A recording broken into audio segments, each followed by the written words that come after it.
What's up, everyone? I'm Dylan, and welcome to the 7th episode of OCD Guitar Reviews. In today's episode, we're going to be reviewing this Gibson / Signature Les Paul. But first, let's see how this thing sounds.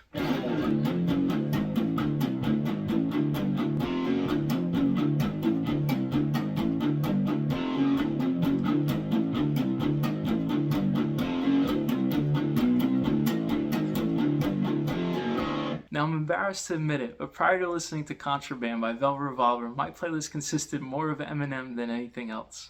But after hearing Slither for the first time, something just clicked. I immediately fell in love with rock music. So much so that within a year's time, I was trading in my sports jerseys and baggy pants for band shirts and skinny jeans. I ended up playing Slither at my 8th grade talent show and winning 2nd place, which resulted in me dressing up as Slash almost every Halloween thereafter. But that was just the start of my Slash obsession. What really drew me to his playing was watching him perform the Godfather theme on a gold top Les Paul. At the time I thought, man, if I could only get a guitar that looked like that, I'd be able to play just as good as Slash.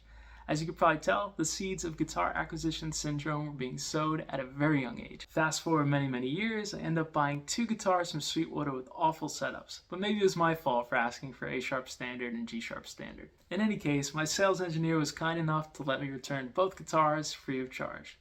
So I have a good chunk of change back on my Sweetwater card when I noticed that Gibson just dropped a Slash Signature Gold Top, and I thought to myself, it's time to make my childhood dreams come true. So enough of my life story. Let's get to the review. First off, you gotta love this headstock with his mother of pearl Gibson logo and Slash signatures on the front and on the back. Now I have to be honest, I was fully expecting to hate these vintage tuners, but they actually offer excellent tuning stability. I just brought this guitar up from a cold basement to my hot 2nd story room, and it was incredibly easy to get in tune and keep it there. This Graphtec nut is probably helping in this domain though. As for the neck, it has a really vintage feel to it, and if you're not accustomed to nitro finishes, it might be a little too sticky for your taste. But I really love how the binding covers the fret ends though, which effectively eliminates the possibility of sharp fret edges. As for the body, this gold top is so freaking beautiful, and I love that this guitar doesn't have a pickguard. But where do you all stand on the pickguard, no pickguard debate? But come on, Gibson, how are you charging $3,200 for this guitar and not putting Slash's signature pickups in it? Luckily, these Burstbucker Alnico 2s sound incredible. They offer amazing note clarity and definition. You could hear each note individually when playing open chords, and they provide sustain for days.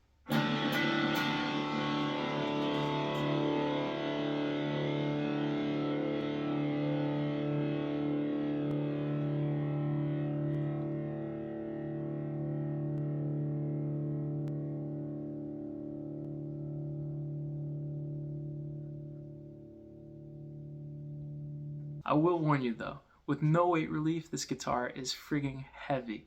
It's going to kill your back if you like to stand up while playing, and if you like to sit down while playing, it's going to be hard to keep on your leg because of its relative weight distribution coupled with a small horn. But all in all, I think this guitar is worth every penny of its $3,200 price tag. I absolutely love the sound and feel of this guitar, so much so that I actually decided to buy another one with a November burst finish, but that's where I went wrong. It seems like Gibson still can't get their act together in the quality control department because this guitar arrived with 2 cracks at the nut. Luckily I was able to return it, but let this be a lesson to y'all. Ideally, buy guitars from a place where you can inspect them in person. If this isn't feasible, buy them from a place with a generous return policy like Sweetwater.